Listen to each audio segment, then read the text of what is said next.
అంటే రోజు రోజుకు తెలంగాణ లోపల రసవత్తరమైన రాజకీయాలని చెప్పొచ్చు. లేకపోతే ఇప్పుడే నిద్రలేసేసి గత 10 సంవత్సరాల తర్వాత కవిత నోరు తెరిచి మాట్లాడడం ఈరోజు నిజంగా సంబరాలు చేసుకోవచ్చో కూడా ప్రజలకు తెలియని విషయాలు. అంటే ఏ సందర్భంలో అయినా కవిత మాట్లాడుతుందంటే ఒక స్పెషాలిటీనే ఉంటుంది. అదే స్పెషాలిటీ ఈరోజు. అంటే కవిత మాట్లాడే ప్రతి అంశం మీద కూడా అంటే అవసరాలకు మాట్లాడతారా బీఆర్ఎస్ వ్యక్తులు, లేకపోతే ఇక పరిస్థితులను బట్టి మాట్లాడతారా కూడా ఒకసారి ప్రజలు ఈరోజు చర్చలు జరుపుతున్నారు. ఏదేమైనా కూడా కవిత మాట్లాడే సజెషన్స్ లోపల ఇంకెంతమందిని సజెషన్ చేస్తారు. ఒకవైపు వచ్చేసేమో మహేందర్ రెడ్డిని టీఎస్పీఎస్ చైర్పర్సన్గా ఉండకూడదు, ఆయన పైన అనేకమైన ఆరోపణలు ఉన్నాయి, ఆరోపణలో ఉండే వ్యక్తి ఉండకూడదు అనేది తన ప్రస్తావన. ఓకే, ఇలాంటి ఆరోపణలు ఉన్న వ్యక్తిని ఉండకూడదని మీ సజెషన్ చాలా ప్రజలు కూడా దాన్ని చూస్తారు, గమనిస్తారు. ఈ ఆరోపణలు జస్ట్ నిన్న కాక మొన్న కాంగ్రెస్ వచ్చిన తర్వాత వచ్చినవా, లేకపోతే గత 9.5 సంవత్సరాలు మీ పాలనలో ఉన్నవా? ఒకవేళ కనుక మీ పాలనలోనే ఆరోపణలు వచ్చినాయి అంటే మీరు కళ్ళు మూసుకొని సైలెంట్గా ఎందుకున్నట్టు? అంటే మిమ్మల్ని మీ తప్పులను, మీ ప్రభుత్వ తప్పులను కప్పిపుచ్చారు కాబట్టి సైలెంట్గా ఉన్నారా? ఈరోజు మరొక ప్రభుత్వం గౌరవించేసి టీఎస్పీఎస్ చైర్పర్సన్గా ఇన్వైట్ చేసినంత మాట్లాడితే మీ తప్పులు అక్కడ ఎక్కడ కనుక ఓపెన్ చేసామన్నా భయంగా ఉన్నదా అనేది ఈరోజు ప్రజలు ప్రశ్నిస్తున్నారు. అంటే ఏదేమైనా కూడా మనము ప్రశ్నిస్తున్నాము అంటే ఆ ప్రశ్న వెనకాల తిరిగి ఎన్ని ప్రశ్నలు ప్రజల నుంచి వస్తాయి అనే విషయాన్ని ఒక్కసారి గమనించాలనేది it's my personal request. Another thing, అంటే ఎప్పుడు కూడా ఒక మహేందర్ రెడ్డి మీద ఇలాంటి ఆరోపణలు ఉన్నాయా? మీ గత ప్రభుత్వంలో ఇంకా మీరు సజెస్ట్ చేస్తున్న వ్యక్తులు ఎవరు? ఇంకెంతమంది ఉన్నారు? ఇలాంటి వ్యక్తులు ఎవరెవరు ఉన్నారు? అంటే నిన్న కాక మొన్న అనేక మంది మీద ఇప్పుడు ఎంక్వైరీ జరుగుతుంది. సోమేష్ కుమార్ కావచ్చు, ఎక్సెట్రా వ్యక్తులు అయి ఉండొచ్చు. ఆ విధంగా శివ బాలకృష్ణ అయి ఉండొచ్చు, వాళ్ళ బ్రదర్ నవీన్ అయి ఉండొచ్చు. ఇట్లా అనేక మంది ఇలాంటి వ్యక్తుల మీద ఇంకా ఉన్నాయా? అంటే మీరు చెప్పే విధానాన్ని ప్రజలు ఏ విధంగా అర్థం చేసుకోవాలి అనే దాన్ని ప్రజలు ప్రశ్నించుకోవాలా, ప్రజలు వచ్చేసి మిమ్మల్ని ప్రశ్నించాలా కూడా ఒక కన్ఫ్యూజ్ మీరు తీసుకెళ్తున్నారా అనేది ఇంకొక అంశం. అంటే ఈరోజు ఘాటైన ఈ అంశాల మీద అది అంతే ఘాటుగా మినిస్టర్ సురేఖ గారు రిప్లై ఇచ్చారు. అంటే ఈ అంశాలన్నిటి మీద ఇప్పుడు చర్చలోకి వెళ్దాం. ఇదే చర్చ విషయానికి వస్తే ఇందులో కాంగ్రెస్ నాయకులు మల్లాది పవన్ మనతో జాయిన్ అయ్యారు. పవన్ గారు నమస్తే.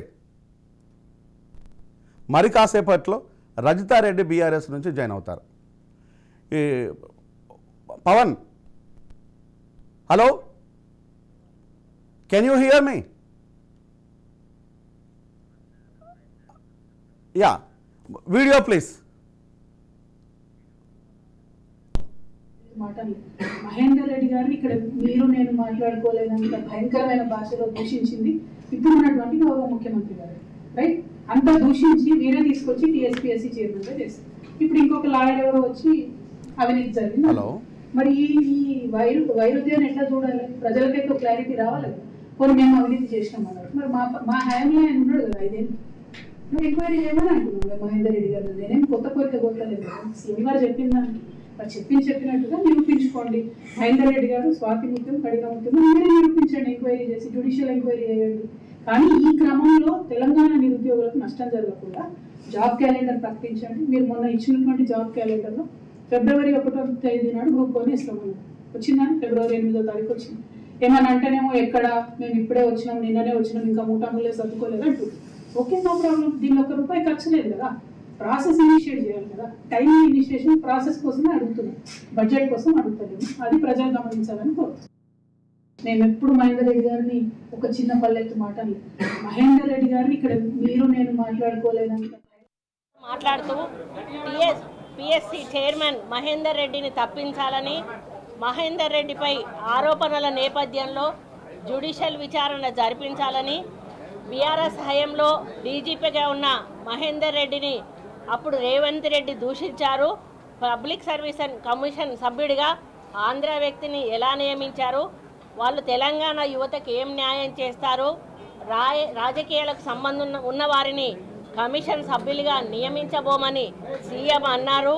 టీడీపీలో పనిచేసిన రజనీ కుమార్ని కమిషనర్ సభ్యురాలిగా ఎలా నియమించారు, విద్యుత్ సంస్థలో ఆంధ్ర అధికారుల పెత్తనం ఏంటి, నిజంగా అసలు ఆమె ఎందుకు ప్రెస్ మీట్లు పెడుతుందో, ఎందుకు మాట్లాడుతుందో నాకైతే అర్థం కావట్లేదు. ఆమె మాట్లాడిన ప్రతి మాట కూడా దయ్యాలు వేదాలు వల్లించినట్టుగా ఉంటా ఉన్నాయి. 9.5 సంవత్సరాల వాళ్ళ కాలంలో తెలంగాణ కొట్లాడి తెచ్చుకున్న తెలంగాణ వాళ్ళ చేతిలో పెడితే తెలంగాణకు న్యాయం చేయలేదు, తెలంగాణ యువతకు న్యాయం చేయలేదు, ఎక్కడ అభివృద్ధి లేదు, నీళ్లు కానీ నిధులు కానీ నియామకాల విషయంలో పూర్తిగా నిర్లక్ష్యం చేసి యువత భవిష్యత్తును ప్రశ్నార్థకంగా చేసి తెలంగాణ అభివృద్ధిని మరి ఎక్కడ వేసిన గొంగలి అక్కడే ఉన్నట్లుగా చేసి ఒక 2 నెలలు కూడా మా ప్రభుత్వం వచ్చి కాకముందే ఈరోజు ప్రభుత్వంపై 10 సంవత్సరాలు పరిపాలించిన వాళ్ళు మాట్లాడడం అనేది హాస్యాస్పదంగా ఉందని ఈ సందర్భంగా నేను కవిత గారికి చెప్తా ఉన్నాను. అమ్మ, ఇవన్నీ కూడా ప్రశ్నించే హక్కు అర్హత మీకు లేనే లేదు. ఎందుకంటే ఆంధ్ర వాళ్ళను అందలం ఎక్కించిందే మీరు, రాజ్యసభ సభ్యులుగా మీరే నియమించుకున్నారు. ఆంధ్ర వాళ్ళని పెంచి పోషించిందే కేసీఆర్ కుటుంబము, టీఆర్ఎస్ ప్రభుత్వం అని చెప్పి.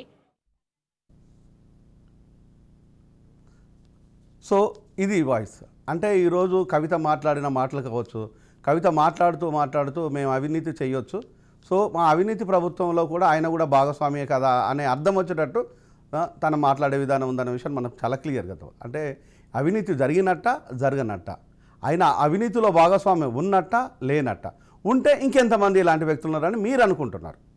సో మీరు ఎంతమంది అది ఒకసారి లిస్ట్ రిలీజ్ చేస్తే ప్రభుత్వానికి కూడా ఒక ఐడియా వస్తుంది. అంటే ఎవరెవరి మీద ఎట్లా ఆరోపణలు మీ దాంట్లో మీకు డౌట్ ఉంది, మీకు కోఆపరేట్ చేసిన వ్యక్తులు ఉన్నారు కదా, ఆ కోఆపరేట్ చేసిన వ్యక్తులు ఈరోజు రిలీజ్ చేస్తే బాగుంటుందని ప్రజలు కూడా విశ్వసిస్తారు, ప్రజలు కూడా నమ్ముతారు, ప్రజలు కూడా దాన్ని హర్షిస్తారు. సో ఇదే విషయంపై ఈరోజు డిస్కషన్. గుడ్ మార్నింగ్ రజిత గారు. నమస్తే అండి, గుడ్ మార్నింగ్. సో రజిత గారు, ఇప్పుడు ఈ విషయాన్ని మనం చాలా క్లియర్గా చూశారు కదా.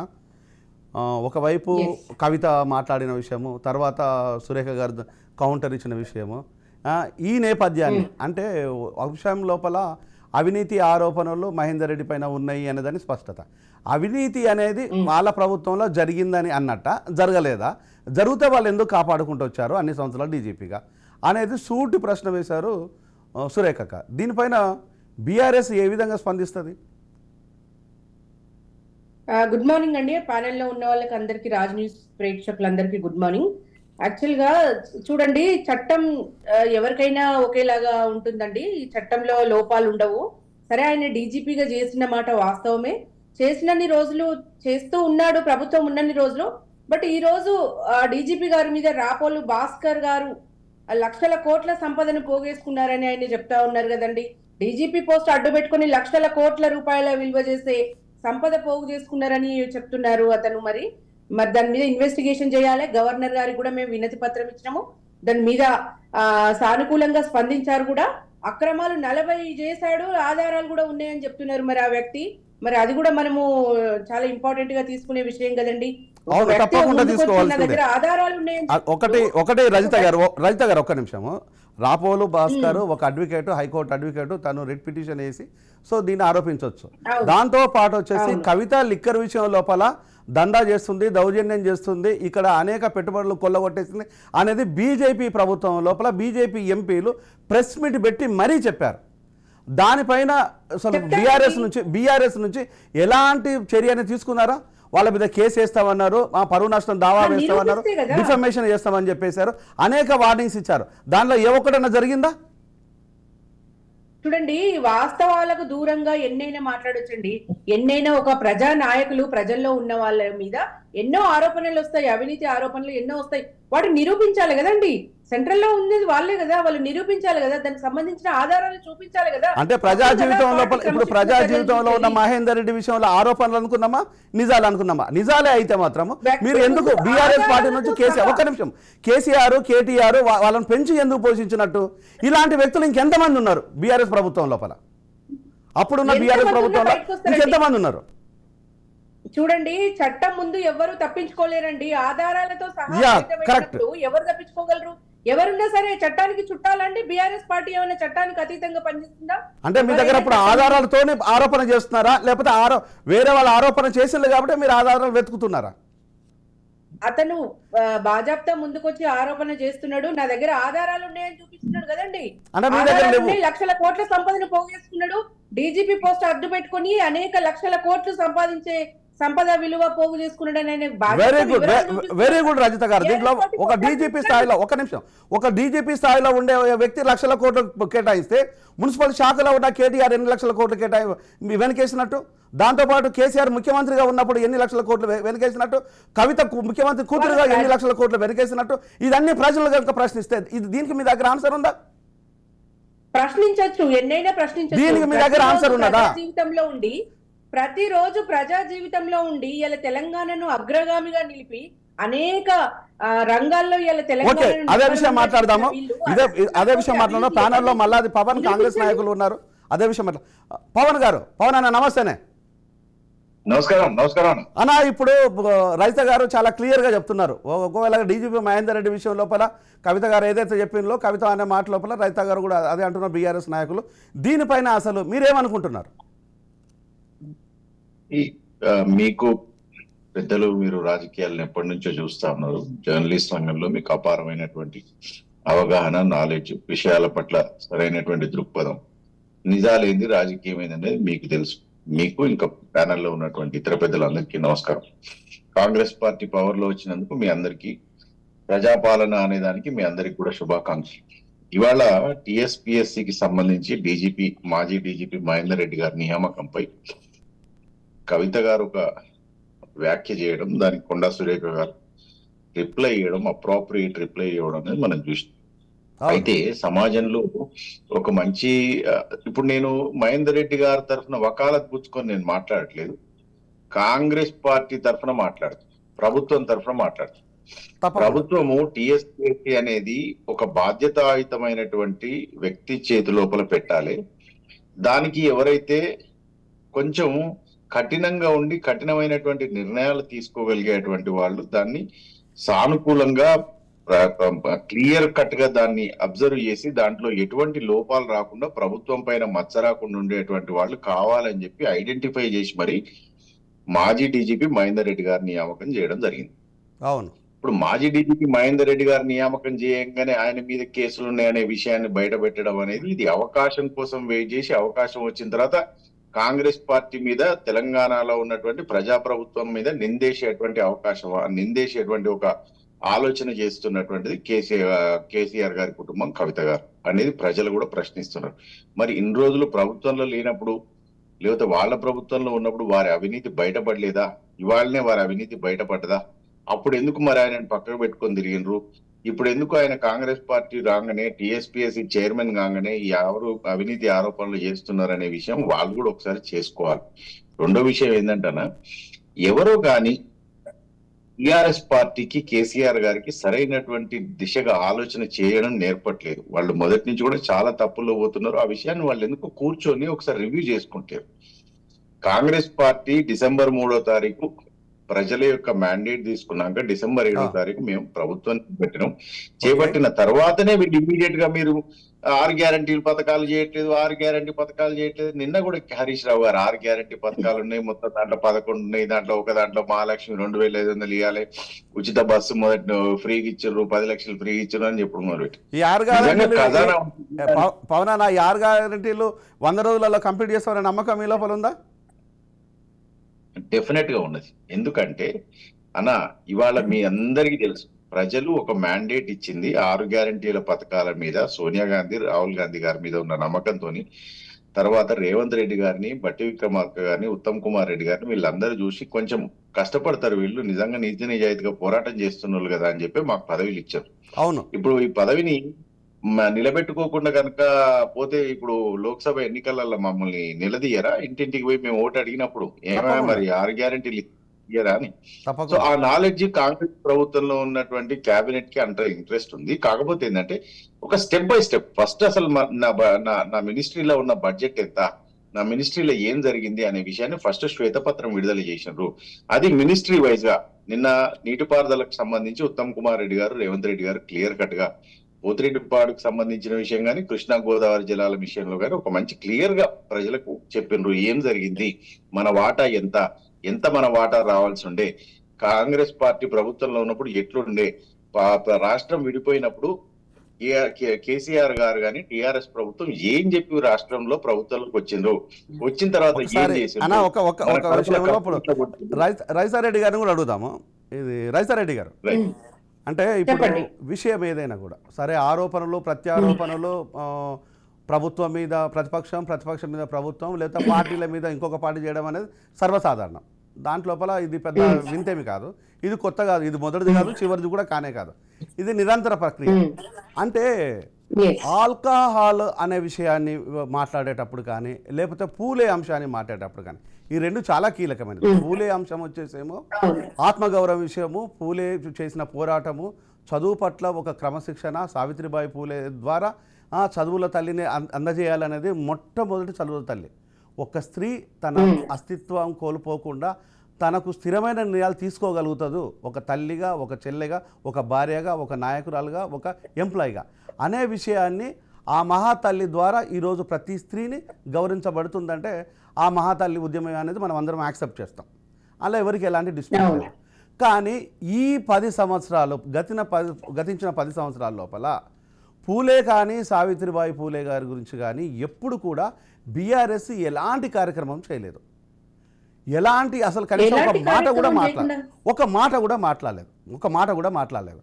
సో మాట మాట్లాడకపోను చదువులు ఇస్తే ఎక్కడ కష్టం అవుతుందేమో అని చెప్పి నిండు సభలో కేసీఆర్ అన్న మాటలు ఏంటంటే, నోట్ చేసుకోండి, ప్రైవేటు వ్యవస్థను ఈరోజు మేము కూలదొయ్యాలనా, కేజీ నుంచి పీజీ ఉచిత విద్య కనుక మేము ఇచ్చినట్టు అవుతే అది చాలా కష్టసాధ్యమైన సాధ్యమైన విషయము.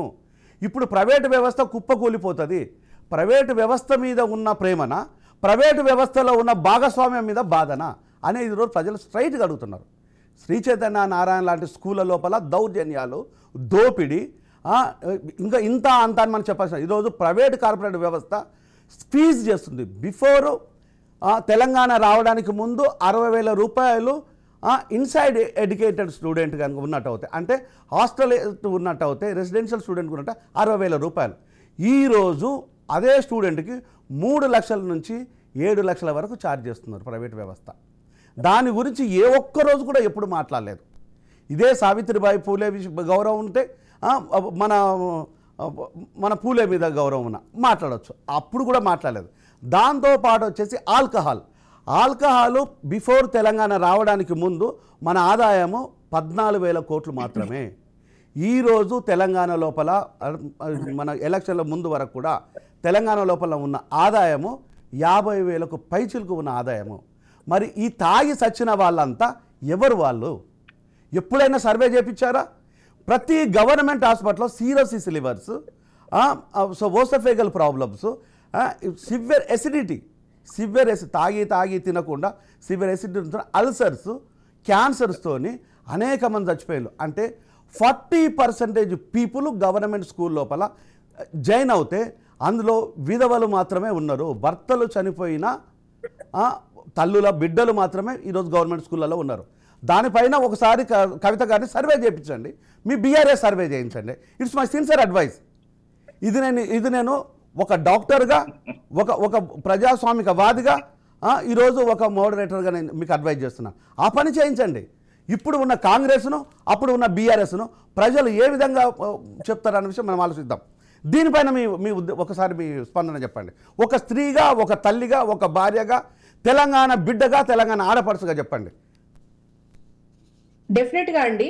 మీరు ఫస్ట్ విషయం ఏంటంటే, పూలే ఉత్సవాలు తెలంగాణ జాగృతి ఆధ్వర్యంలో చాలా సంవత్సరాలుగా ఘనంగా జరుపుతున్నాం. మీరు ఎక్కడ జరపలేదన్న విషయం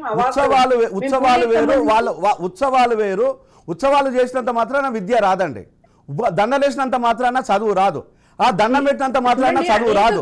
అంటే దండలేసి దండం పెట్టినంత మాత్రాన ఆ సమాజానికి చదివించినట్టేనా? అంబేద్కర్ బొమ్మ పెట్టినంత అంబేద్కర్ బొమ్మ పెట్టినంత మాత్రాన ఆ తరగతి ప్రజలు, ఎస్సీ ఎస్టీ బీసీ మైనారిటీ బిడ్డలు సస్యశ్యామలంగా ఉన్నట్టేనా? ఆకలి తీరినట్టేనా?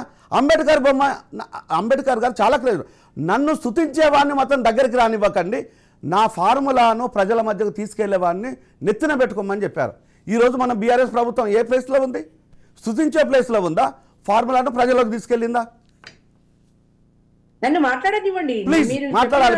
అంటే మీరు చెప్పే వాటిల లోపల నిజాల కంటే విషయాలను వక్రీకరించే విధంగా ఉన్నాయి. కాబట్టి నేను స్పష్టంగా చెప్తున్నాను, ఈ ప్రోగ్రామే ఏది నిజం, నిజాలు మాత్రమే మాట్లాడుతున్నాం. ఎగ్జాక్ట్లీ, మాట్లాడనివ్వండి. చూడండి, పూలేకు అన్యాయం జరిగిందని ఎక్కడ బీఆర్ఎస్ ప్రభుత్వంలో మహిళలకు ఇస్తున్న పెన్షన్లు కానీ, మహిళలకు ఇస్తున్న అనేక సంక్షేమ పథకాలు, ఇంకా వేరే అనేక సంక్షేమ పథకాలు కూడా కేవలం మహిళల పేరు మీద ఇస్తూ మహిళా పక్షపాతిగా నిరూపించి మహిళలకు పెద్దపీట వేసిన ప్రభుత్వమే కేసీఆర్ గారి ప్రభుత్వం కదండి. ఇవాళ అనేక గురుకులాలు స్థాపించి కేజీ టు పీజీ విద్యను అవలంబించి అనేక విద్యారంగంలో అనేక సమూలంగా మంచి నిర్ణయాలు తీసుకుంది కూడా కేసీఆర్ ప్రభుత్వమే కదండి. ఈ రోజు స్టడీస్ లో కేరళను మించిపోయింది కదండి తెలంగాణ రాష్ట్రం. ఈ రోజు అన్నిట్లలో అగ్రగామిగా నిలిచింది కదండి కేరళ రాష్ట్రం. ఇవాళ మహిళలకు సముచిత స్థానం ఇస్తూ మహిళా జడ్పీలను గాని, మహిళా సర్పంచ్లను గాని,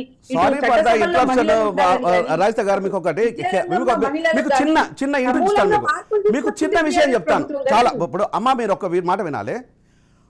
2021 నూతన ఎడ్యుకేషన్ పాలసీ ప్రకారము సుప్రీంకోర్టు ఏపీ తెలంగాణను ఏమని ప్రశ్నించిందంటే, జీరో అడ్మిషన్స్ ఉన్న స్కూళ్ళు అత్యధికంగా ఏపీలో తెలంగాణలో ఉన్నాయి. తెలంగాణలో దగ్గరగా 4000కు పైచీలకు, ఎప్పుడు 2000లో 4000కు పైచీలకు స్కూళ్ళను క్లోజ్ చేస్తున్నారు. స్కూళ్ళు క్లోజ్ చేస్తున్నారు, పిల్లలు రావటం లేదంటే అది శవాలతోని సమానము అనేది 20లో చెప్పిన మాట, 2020లో. ఇప్పుడు 2023 వరకు వచ్చినది మన ఎన్ని స్కూళ్ళు అంటే 8000కు పైచీలకు, 8000కు పైచీలకు స్కూళ్ళను బంద్ చేసి 230 రెసిడెన్షియల్ స్కూళ్ళను మాత్రమే ఓపెన్ చేశారు. అంటే ఇక్కడ మన వ్యవస్థ లోపల చదువుకునే బిడ్డలు స్కూళ్ళకు పోనట్ట మీరు చెప్పండి అమ్మా. ఎందుకు చేర్చారండి? డెఫినెట్ గా చూడండి, తెలంగాణ సర్కార్ లో అడ్మిషన్లు పెరిగినాయి కదండి, గురుకులాల్లో డెఫినెట్ గా అడ్మిషన్లు పెరిగినాయి. మీకు ఆ హాజరు శాతం కూడా డెఫినెట్ గా మీకు సమర్పిస్తాను. అమ్మా నేను అడ్మిషన్లు పెరిగిన వాడి గురించి మాట్లాడతలేను. నేను స్కూళ్ళను బంద్ చేసిన 8000 పైచీలకు స్కూళ్ళను బంద్ చేస్తే గల్లీకి వైన్ షాపు, గల్లీకి లిక్కర్ షాపు, గల్లీకి ఇంటికి మందు బాటిల్ సప్లై చేస్తున్నారు. దాన్నే విధంగా చూద్దామమ్మా. చదువును పక్కన పెట్టేసి బాటిళ్లను సప్లై చేసే ప్రోగ్రాం పెట్టింది బీఆర్ఎస్. ఓకే అమ్మా, ఇప్పుడు ఇవన్నిటిని నేను చెప్పాను, ఒక చెల్లిగా ఒక తల్లిగా ఆడపడుచుగా చెప్పమన్నాను మిమ్మల్ని నేను. నేను అదే విధంగా స్పందిస్తున్నాను. అసలు హాజరు శాతం పెరిగింది కదండి. తెలంగాణ రాష్ట్రం వచ్చినాక గవర్నమెంట్ స్కూళ్ళలో హాజరు శాతం పెరిగిందండి, అది చూసుకోండి. జీరో స్కూల్స్ సరే మూతపడ్డ దగ్గర మూతపడచ్చు, కానీ మిగతా విద్యార్థులంతా కూడా మిగతా స్కూళ్ళలో జాయిన్ అయ్యి హాజరు శాతం పెంచారు కదండి. డెఫినెట్ గా ఇలా రిజల్ట్ చూస్తే కూడా బ్రహ్మాండంగా ఉంది. ఇలా ఎడ్యుకేషన్ లో కేరళను మించిపోయినారు. అనేక స్కాలర్షిప్లు ఇస్తున్న గవర్నమెంట్ కూడా మనదే కదండి. అసలు మహిళా విద్యార్థినులకు ఉచిత ఏమంటారు మన మధ్యాహ్న భోజనం పథకం కూడా పెట్టినము, అదే విధంగా స్నాక్స్ అందించడము. మరి ఇప్పుడు 60 రోజులలో మన కాంగ్రెస్ ప్రభుత్వం రాగానే బడి పిల్లలకు స్నాక్స్ కూడా చదువుకున్న పిల్లలకు చదువు మాత్రమే చెప్పండి, తిండి లేక స్కూల్ కు రావటం లేదనేది ప్రజలు అన్నది. నాతోని ప్రజలు అన్నది తిండి లేకుండా మేము స్కూల్ కు పోవటం లేదు, చదువు కోసం స్కూల్ పోతున్నాము, చదువును సంకనాకి చేసి అన్నం పెడుతున్నామనే డ్రామాలు ఆడుతున్నారు అనేది అప్పటి వాదన. సరే అడుగుదాం. ఇప్పుడు పవన్, ఇప్పుడు ఇదే విషయం పైన మీరేం మాట్లాడతారు చెప్పండి అమ్మా. ఒక్క నిమిషం మీరు మాట్లాడండి, తర్వాత మీరు అమ్మా. మీరు నేను ఒక్కడే మిమ్మల్ని అడిగింది, స్కూళ్ళ లోపల అన్నాని కోసం స్కూల్ పోతారా, చదువు కోసం పోతారా చెప్పండి నాకు. అన్నాని కోసం స్కూల్ పోతున్నారా, చదువు కోసం పోతున్నారా? స్ట్రైట్ నేను అడిగే క్వశ్చన్లన్నీ నేను తిప్పుతలేను, స్ట్రైట్ గా అడుగుతున్నా. నేను ప్రతి విషయాన్ని చాలా స్ట్రైట్ గా అడుగుతున్నా. గవర్నమెంట్ స్కూల్ అంటేనే అన్ని రకాల పిల్లలు పోతారు, కూటికి గతి లేని పిల్లలు కూడా ఉంటారు, అమ్మ నాన్న లేని అనాథ పిల్లలు ఉంటారు. కూటికి గతి లేని పిల్లలు పోతారు కాబట్టి స్కూళ్ళను బంద్ చేశారు. కూటికి గతి లేని పిల్లలు పోతున్నారు కాబట్టి స్కూళ్ళను బంద్ చేసేసి తాగుబోతులను తయారు చేయడం కోసం వైన్ షాపులు పెట్టారు. ప్రజలు కదా మీరేదో ఎవరికో ఫేవర్ గా మాట్లాడుతున్నట్టు అనిపిస్తుంది. అంటే ప్రజల పక్షాన మాట్లాడకూడదు, ప్రజల పక్షాన మాట్లాడకూడదు, ప్రజల పక్షాన ఏం చేయకూడదు, ప్రజల పక్షాన మాట్లాడితే ఫేవర్ గా మాట్లాడుతున్నట్టు. అది కూడా మీరే చెప్పండి, ఎవరికి ఫేవర్ గా అది కూడా మీరే చెప్పండి. ప్రజా పక్షపాతిగా పనిచేసిన పార్టీ బీఆర్ఎస్ పార్టీ అండి. కేవలం ప్రజలే ఆలోచనలుగా బతికిన పార్టీ బీఆర్ఎస్ పార్టీ అండి. ఇవాళ బీఆర్ఎస్ పార్టీ లేకుంటే తెలంగాణ ఎక్కడుండేనండి? ఇవాళ దాతల కోసం స్కూల్లో టీచర్లు వెయిట్ చేస్తున్నారు, వెతుకులాడుతున్నారు, చందాలు వేసుకుంటున్నారు గవర్నమెంట్ ఉపాధ్యాయులు పిల్లలకు స్నాక్స్ గానీ భోజనాలు గానీ పెట్టియడానికి. ఇలా విద్యార్థులకు స్కాలర్షిప్ ఇవ్వలేదని నిరసన చేస్తున్నారు. మాట్లాడండి. ప్రజెంట్ ప్రభుత్వం గురించి మాట్లాడండి. అక్క మాట్లాడుతుంటే నేను వింటున్నా, ఈ రాష్ట్రాన్ని కాంగ్రెస్ పార్టీ లిఫ్ట్ లో పెట్టి గ్రౌండ్ ఫ్లోర్ లో ఉన్న రాష్ట్రాన్ని ఎందరో నాయకులు, ఎన్నో పార్టీలు, టీడీపీ పార్టీ ప్రభుత్వంలోకి వచ్చిన, కాంగ్రెస్ పార్టీ ప్రభుత్వంలోకి వచ్చిన, ఈ రాష్ట్రాన్ని 1వ స్టేజ్ లో ఉన్న రాష్ట్రాన్ని లిఫ్ట్ లో పెట్టి 10వ స్టేజ్కి తీసుకుపోయి 10వ స్టేజ్ లో ఈ బీఆర్ఎస్ ప్రభుత్వానికి ప్రజలు అప్పగించిన దాన్ని అన్ని రంగాలలో గ్రౌండ్ ఫ్లోర్ నుంచి సెల్లార్కు తీసుకుపోయినటువంటి ఘనత ఈ బీఆర్ఎస్ పార్టీకి దక్కింది. ఇంతకుముందు మీరు మాట్లాడుతుంటే ఒక జర్నలిస్ట్ గా సమాజంలో మీరు రోజు చూస్తున్నటువంటి ఆగడాలు, నిత్యకృత్యాలు చూస్తున్నటువంటి దాని నుంచి వచ్చినటువంటి ఒక భాషలాగా అనిపించింది. కానీ ఏదో పార్టీకి మొగ్గు చూపి మాట్లాడినట్టయితే నాకు అనిపించలే. అట్లా అనిపిస్తే దానికి నేనేం చేయలేదు.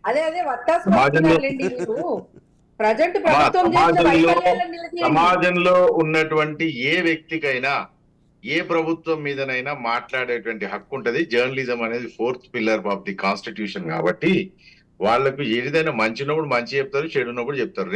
రేపు మమ్మల్ని కూడా అడగులుగా నిలదీసేటువంటి హక్కు వాళ్ళకు ఉన్నది. ఓపెన్ గా చెప్తున్నాం. ఎందుకంటే ఇప్పుడు ఇంకా మేము ప్రీమెచ్యూర్ బేబీ కాబట్టి ఇంకా మమ్మల్ని ఏమంటలేరు వీళ్ళు. కానీ ఒకసారి మేము ఎక్కడన్నా తప్పు చేస్తే మమ్మల్ని ఫస్ట్ పెట్టేది వీళ్ళే. కాబట్టి వాళ్ళ మీద మాకు ప్రేమ ఎప్పుడు కానీ, వాళ్ళ మీద ఒక సాఫ్ట్ కార్నర్ ఉంటది, వాళ్ళంటే గౌరవం ఉంటది. ఎందుకంటే ప్రశ్నించిన వాళ్ళందరినీ మనం అసహించుకుంటే అప్పుడు మనకు వ్యక్తిత్వం ఉండదు. రాజకీయాలలో ప్రశ్నించడం అనే దాన్ని మనం దానికి జవాబుదారీతనంగా మనం ఉన్నాం కాబట్టి ప్రశ్నిస్తున్న దాన్ని మనం ఎంజాయ్ చేయాలి, ఎంటర్టైన్ చేయాలి, అటువంటి వాళ్ళని రెస్పెక్ట్ చేయాలి, గౌరవం చేయాలి, మంచిగా ట్రీట్ చేయాలి, రిగార్డ్ ఉండాలి. అయితే సబ్జెక్ట్ విషయానికి వస్తేనా, ప్రభుత్వంలో ఈ రాకముందు BRS party KG to PG ఉచిత విద్య అనగానే కొత్తగా పుట్టిన తెలంగాణలో maximum 60 to 70% of the people below average income నుంచి ఉన్నోళ్ళు. కాబట్టి చాలా మందికి ఆశా కోరిక ఉండే, సరే నా పిల్లగానికి ₹1,00,000 నేను కట్టినప్పుడు ఫీజు రీఎంబర్స్మెంట్ అంటే రాజశేఖర రెడ్డి గారు ఫీజు రీఎంబర్స్మెంట్ అంటే నా కొడుకు నేను ఇంజనీరింగ్ కాలేజ్కో లేదా 10th క్లాస్కో నేను ₹1,00,000 కడితే మళ్ళీ ₹1,00,000 నా అకౌంట్ లో పడేటువంటి ఒక స్కీమ్ ని కాంగ్రెస్ పార్టీ తెచ్చింది. 56,000 కోట్ల రూపాయలు కాంగ్రెస్ పార్టీ ఆ స్కీమ్ ద్వారా ప్రభుత్వంలో ఉన్నప్పుడు ఉమ్మడి ఆంధ్రప్రదేశ్ లో పంచింది. దాని తర్వాత ఉచిత విద్య KG to PG అనగానే ప్రతి ఒక్కరు ఏమనుకున్నారు, ఇక నా పిల్లగాన్ని నేను ఇక బస్ ఎక్కించి రోజు ప్రైవేట్ స్కూల్ కి పంపాల్సిన అవసరం లేదు, గవర్నమెంట్ లోనే మంచి స్కూల్స్, మంచి స్టాండర్డ్స్ అంటే పవన్ అన్న నేను ఇవన్నీ ఎందుకు ముందు పెట్టిందంటే, ఈ అంశాలన్నీ నేను ఎందుకు ముందు పెట్టినంటే టాపిక్ వచ్చేసేమో మహేందర్ రెడ్డి గురించి మాట్లాడాల్సిందే. ఈ విషయాలు అంటే ఇంత ల్యాక్ ఆఫ్ సిచ్యువేషన్ ఉంటే గవర్నమెంట్ లోపల, ఇంత డిఫిషియన్సీ ఉంటే, ఈ డిఫిషియన్సీ ఇంకా ఏ డిపార్ట్మెంట్లో ఉంది కవిత గారు చెప్తే బాగుంటుందా అనేది ప్రజలు అనుకుంటున్నారు. ప్రజలు నన్ను అడిగింది ఏంటంటే, అన్నా మీరు అడగాల్సింది ఇలాంటి ఆరోపణలు ఉన్న వ్యక్తులు ఇంకెంతమంది ఉన్నారు, ఆ లిస్టు మొత్తం అడగండి అన్న, అది మేము కూడా అర్థం చేసుకుంటాం అనేది నన్ను అడిగింది. ప్రజలు అడుగుమన్న ప్రశ్నల్ని అడుగుతున్నది. ఇది మాకు పర్సనల్గా కానీ, ఎవరి మీద ప్రేమ కానీ, గర్జు కానీ, రాజ్ న్యూస్ యాజమాన్యం కానీ, ఇందులో పనిచేసే ప్రతి ఒక్కరికి ఎవరికి లేదు. మేము ప్రజల అంశాలు మాట్లాడుతున్నాం కాబట్టి అడగాల్సిన హక్కు మీకున్నది, తప్పేం లేదు. మీరు వండర్ఫుల్ గా అడిగినారు. కాకపోతే ఏంటంటే అక్క ప్రతిపక్షంలో ఉండే వరకు అక్కడికి ఇబ్బంది అనిపిస్తుంది తప్పితే అది ప్రజల పక్షాన మాట్లాడేటువంటి మాట. రేపు మీ మా మీదైనా మాట్లాడచ్చు ప్రభుత్వం, ఎందుకంటే మనం we are the part of the system. మనం డబ్బులు కడుతున్నాం, పన్నులు కడుతున్నాం. ప్రభుత్వం వెల్ఫేర్ చేయాల్సినటువంటి బాధ్యత ప్రభుత్వం మీద ఉంటుంది. ప్రభుత్వానికి 2 పనులు ఉంటాయి, మంచి వెల్ఫేర్, మంచి గవర్నెన్స్, 2 ఇవ్వాలి. బీఆర్ఎస్ పార్టీ ఎక్కడ ఫెయిల్ అయింది అంటే too much of welfare, no governance, 0 governance వచ్చే వరకు ఫెయిల్ అయింది. మహేందర్ రెడ్డి గారి నియామకం మీద ఇప్పుడు మాట్లాడడం అనేది టీఆర్ఎస్ పార్టీకి పెద్ద ఫెయిల్యూర్. 2 తొందరగా మూడో విషయం ఏంటంటే, ఇప్పుడు జ్యోతిరావు పూలే కానీ, సావిత్రి పూలే అమ్మ మీద కానీ ఇప్పుడు వీళ్ళకి యమాంతంగా ప్రేమ రావడం అనేది ప్రజలు నవ్వుతా ఉన్నారు. బీసీలను ఏదో ఏకం చేయాలనేటువంటి ఆలోచనలో పోతా ఉన్నారు. అది కూడా రివర్స్ ప్లే అయింది. నా జ్యోతిరావు పూలే గాని, మహాత్మారావు పూలే గాని అనగానే మనకు 2 విషయాలు గుర్తొచ్చేది అంటే విద్య. మరి కవితకు విద్య ఎక్కడ పోయింది, KG to PG ఎక్కడ పోయింది? 2014లో రాష్ట్రం వీళ్ళకి అప్పచెప్పిన తర్వాత 2700 ప్రైమరీ స్కూల్స్ మూతపడ్డాయి. ఎంతో మంది టీచర్లు ఉద్యోగాల కోసం వెయిట్ చేశారు. ఓవరాల్ గా ఏంటంటే బీఆర్ఎస్ పార్టీకి డైరెక్షన్ అనేది లేదు. 1. రెండోది ఏదో చేయాలి అనే దాంట్లో ఏదో చేయబోతురు. నిన్న రాష్ట్ర ముఖ్యమంత్రి గారు క్లియర్ కట్ గా చెప్పారు, బీఆర్ఎస్ పార్టీ కేసీఆర్ అనేది ఒక ఎక్స్పైర్డ్ డేట్ మందు, ఎక్స్పైరీ అయిపోయినటువంటి మందు, అది ఇంకా పాకదు. ఈ తెలంగాణ అనేటువంటి భావజాలం గాని ఇది గాని కేసీఆర్ దానికి ఎప్పుడో దూరం అయిపోయిండు. తెలంగాణ ప్రజలను కత్తిపోట్లు పొడిచి అన్ని రంగాలలో, నీటిపారుదల రంగంలో నుంచి మొదలు పెడితే విద్యారంగం, వైద్య రంగం, వ్యవసాయ రంగం, కంక్లూడ్ రాష్ట్రానికి సంబంధించిన విద్యుత్ రంగంలో అన్ని రంగాలలో మోసం చేసింది కాబట్టి కాంగ్రెస్ పార్టీ రాబోయేటువంటి లోక్సభలో ప్రజల దగ్గరికి పోయి నిజానిజాలు మొత్తం ప్రజలకు చెప్పి ప్రతి వ్యక్తికి చెప్పి రాష్ట్రంలో 14 సీట్లను గెలుచుకునేటువంటి దిశగా మేము పోతున్నాం అనే విషయాన్ని చెప్పదలుచుకుంటాం. ఓకే, థ్యాంక్ యూ అన్న. ఇది రజిత గారు ఇది ఇప్పుడు ఏదేమైనా కూడా సో మీరు ఆరోపణించింది నిజం కావచ్చు, అబద్ధం కావచ్చు, సరే దాంట్లో మహేందర్ రెడ్డి గారిది ఇన్వాల్వ్ ఉందో లేదో కూడా మనకు ఎవరికి తెలియదు. సో దానిపైన కన్స్ట్రక్టివ్గా ఆరోపణలు ఉంటే ఎవరైనా కోరుకుంటాం. ఇది కవితమ్మ మీద వచ్చిన ఆరోపణలు కూడా నేను ఆ రోజు నేను ప్రశ్నించాను. ఎప్పుడు కూడా కన్స్ట్రక్టివ్గానే ఆరోపణలు చేయాలి, వేగంగా చేయొద్దు అనేది బీజేపీతో నేను పెద్ద డిస్కషన్ లోపల పెద్ద గొడవలు అన్నీ జరిగినాయి. అంటే ఎవరమైనా కూడా ఇప్పుడు ఇట్లాంటి మీరు ఆరోపణలు ఇచ్చే వ్యక్తులు ఇంకెంతమంది గత ప్రభుత్వంలో ఉన్నారు, ఎవరెవరిని తీసుకోవద్దో ఒక లిస్ట్ లాంటిది ఏమైనా రిలీజ్ చేయగలరా? ఎట్లా చేస్తామండి? ముందుగా బయటకు వస్తేనే కదా దొంగ దొరికేది. ఎవరైనా బయటకు వచ్చి బయట పెడితేనే కదా ఆధారాలతో సహా. మనం ముందే ఎట్లా చేస్తామండి? ఎవరైనా ఏ ప్రభుత్వం అయినా ఎవరైనా మురళీధర్ రావు గారి మీద మీ అభిప్రాయం ఏంది? పార్టీ అభిప్రాయం ఏంది మురళీధర్ రావు గారి? ఈఎన్సీ మురళీధర్ రావు గారు నిన్న మేము కాంగ్రెస్ పార్టీ వారిని తీసేసింది, దాని మీద మీ అభిప్రాయం ఏంది? వారు మంచి వ్యక్తుల? అది మీ పార్టీకి సంబంధించిన ఇంటర్నల్ ఇష్యూ. మేమేందుకు చెప్తామండి? మీరు క్రమశిక్షణా చర్యలు మీరు ఎవరు తీసుకుంటారు, ఎవరిని పంపిస్తారు, అవి మాకు సంబంధం లేదు కదా. మీరు అన్ని ఏంటండి, మీరు హామీల గురించి పెట్టండి, మీరు వాళ్ళని బీకినరా వీళ్ళు చేసిరా, అవన్నీ కాదండి. అసెంబ్లీలో ముఖ్యమంత్రి ఎంత ముఖ్యమో అలాగే ప్రధాన ప్రతిపక్ష నేత కూడా అంతే ముఖ్యం. అట్లాంటి ప్రతిపక్ష నేతకి అంతే గౌరవం ఇవ్వడం సాంప్రదాయం కూడా. అలాంటి మీరు ఇవాళ కేసీఆర్ గారికి చిన్న గదిని కేటాయించి మీ కుంచిత మనస్తత్వాన్ని కాంగ్రెస్ గాని బీజేపీ గాని వత్తాసు పలుకుతున్నారంటే అది కుంచిత మనస్తత్వానికి నిదర్శనం అండి. ఇలా గతంలో ప్రతిపక్ష నేతలకు ఇట్లాంటి గదినే ఇచ్చామండి మేము లాస్ట్ టైం ప్రతిపక్ష నేతలను అవమానించడమే పనిగా పెట్టుకున్నది ప్రస్తుత ప్రభుత్వం. ఎమ్మెల్యేలకు ఎస్కాట్ ఇవ్వడం లేదు. అసలు ప్రజా పాలన గాలి. ఇవాళ ఊకదంపుడు ఉపన్యాసాలు ఇచ్చుకుంటా గత ప్రభుత్వాలను విమర్శించుకుంటా ఇవాళ ప్రస్తుత ప్రజా పాలన గాలి వదిలేసిండ్రు. గవర్నర్ గారి ప్రసంగం కూడా అట్లాగే ఉంది. Okay, thank you Malladi Pawan గారు, రైతారెడ్డి గారు, thank you very much discussion లో పాల్గొన్నందుకు. సో ఏది ఏమైనా కూడా అంటే ఒకసారి కనుక లిస్ట్ కనుక తయారు చేసి బీఆర్ఎస్ కనుక కాంగ్రెస్కి ఇచ్చినట్టు అయితే ప్రజలు కూడా హర్షిస్తామని ప్రజలు చెప్తున్నారు. మరొకసారి నేను చెప్తున్నాను, మేము పెట్టే డిస్కషన్లో ప్రతి మాట విషయం లోపల ఇది ప్రజల నుంచి వచ్చిన మాటే తప్ప మాకు పర్సనల్గా ఎలాంటి లావాదేవీలు కానీ ఎలాంటి రాగద్వేషాలు కానీ ఎలాంటి ఇబ్బందులు పెట్టే ఇతరుల ఇబ్బంది పెట్టే విధానం కానీ మాకు రాజ్ న్యూస్ కానీ రాజ్ న్యూస్ యాజమాన్యం కానీ క్లియర్గా లేదు అనే విషయం చెప్పదలుచుకున్నాం. మరొక అంశం ఏంటంటే మేము మాట్లాడే ప్రతి మాట ఇది ఏది నిజం అనేది ప్రజలు మాత్రమే నిర్ణయించుకొని ప్రజలు మాత్రమే అవేర్గా ఉండమనేది it's my small request. Thank you.